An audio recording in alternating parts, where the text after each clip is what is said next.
I'm the Rock Hopper.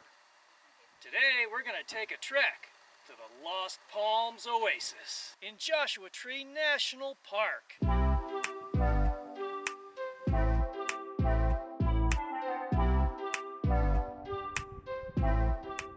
Yeah, I know it says to carry water, but I'm not going to, and I'll show you something during this video. And you may not need to carry water either. Alright, so our hike begins at Cottonwood Spring, and you can see the palm trees behind me. So hopefully we're going to find a whole lot more palms and an oasis. Cottonwood Springs was a place to have a respite for everyone from the Indians to the cowboys to the hard rock miners who frequented this area back in the day. Only a couple hundred yards past the palm trees, there's a sign explaining about the bedrock mortars that the Cahuilla Indians used to use. And here's one such mortar. There's water in the bottom of it now. And here's another mortar, not far from the first one. To the Cahuilla, the mesquite was one of the most valued food sources.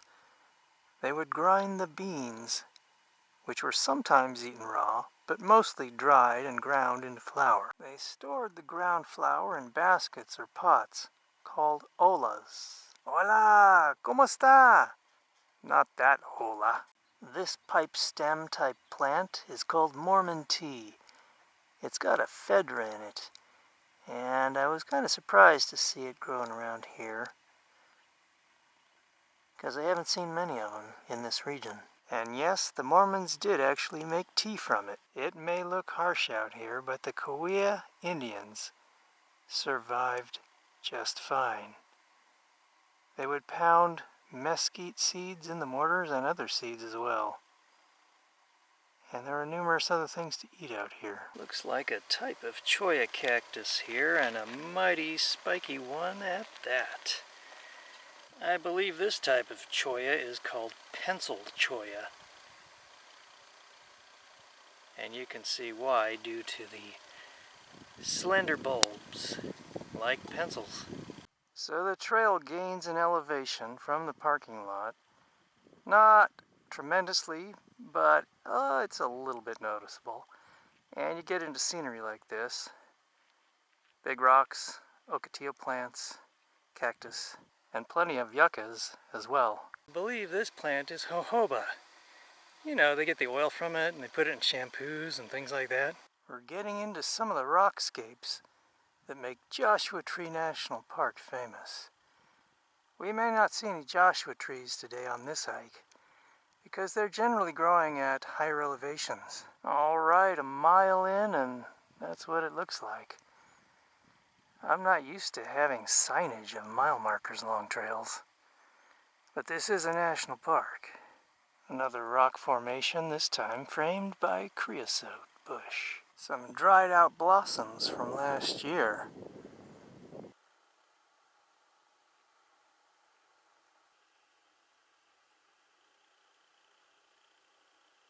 This pencil cholla looks like it's been growing here for quite some time. It's hard to know exactly how long. This could be 50 years old.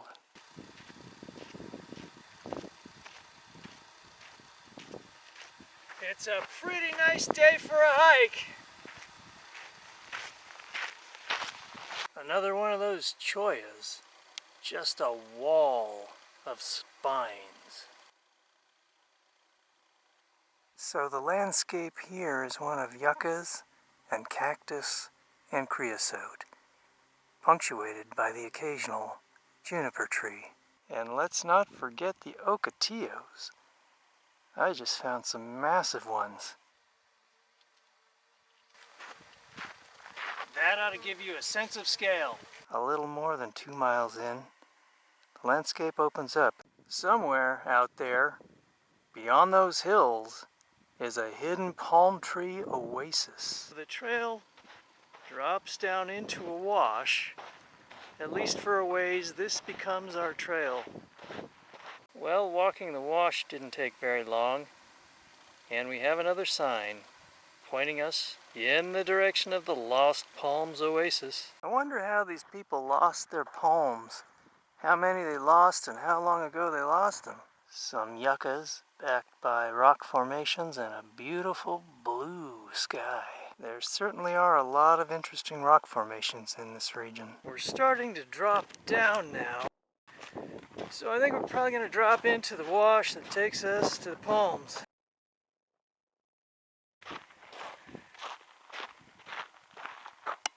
Hey, check it out. We found the Lost Palms. Have a look at that. Quite a cluster of palms right there.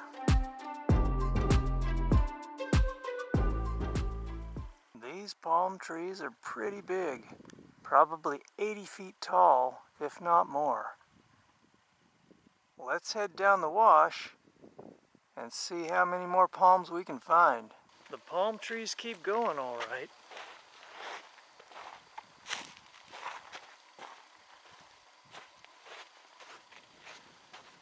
I believe the sign said that it was 3.4 miles to get to this place. The farther we go down the wash, the less palm trees there are. They're starting to diminish now. Almost as quickly as they started, the palm trees end. And then it's back into the big, wide open desert. And these cactus growing out of the side of the cliff are teddy bear choyas. They drop their bulbs on the ground, and any unwary hiker might find his boot filled with some of these. Worse yet, the side of your leg. I've pulled these things out of my leg more than a few times. They're sometimes referred to as a type of jumping choya because the slightest touch will cause them to stick into your skin. Wow, that's crazy. It looks like a bat got hung up on the choya and died there. He's just kind of mummified. Look at the grimace on that face. This bat probably died a rather uncomfortable death. Ouch. Poor bat. Did you know that bats can eat up to 4,000 mosquitoes in a night? Anything that does that is a friend of mine. And growing at the base of the choya is a beautiful pink-spined cactus that appears to be a young fishhook barrel cactus. On closer inspection, it looks like a baby bat got caught in the choya, and maybe his mother came to try and rescue him and she got caught too. There's a little desert color to brighten your day. I bet the hummingbirds love these. I didn't bring any water with me on the hike, so let's see if we can find an area where we can build an earthen filter and have a drink. Palm trees out in the desert are an indicator of groundwater that has risen close to the surface. Doesn't look very promising just yet. Pretty dry. Look at that. Water's not only near the surface, it's right at the surface. In a few spots, there are places where water seeps out of the ground. This looks like a good place to build an earthen filter and have a drink. So you may recall in some of my other videos how I made an earthen filter. So it's basically the same thing here. Just dig this sand down, dig it out, and let the water that's here come on through the soil, through the sand, and filter right into the hole that I'm digging. And then you can get a nice little drink. So the first place I started digging wasn't as optimal as I would have liked, but I'm going to have a nice earthen filter right here. If you don't want to use your hands, you can use things like this piece of palm frond as a scoop.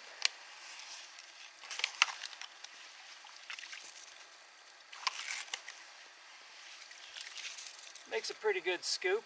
So out of this reed, I broke the ends off and I've made a straw to more easily drink from the water hole. Pretty good.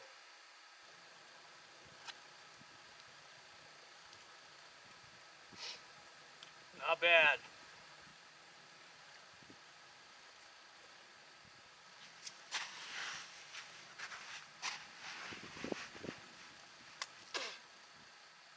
until you get the piece of reed in the middle, it's not so good. But now that we've cleared that out, I can have more water.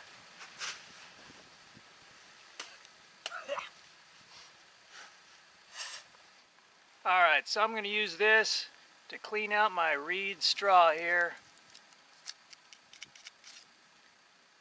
because I don't want any more of that vegetative debris in my drinking water. Yep, all good and clear now.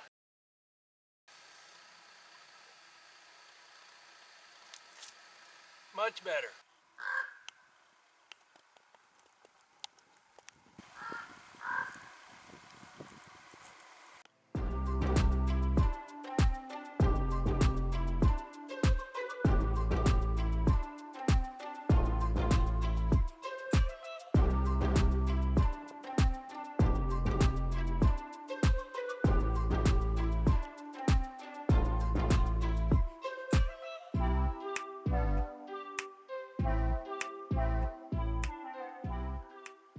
I hope you enjoyed hiking with me to the Lost Palms Oasis in Joshua Tree National Park.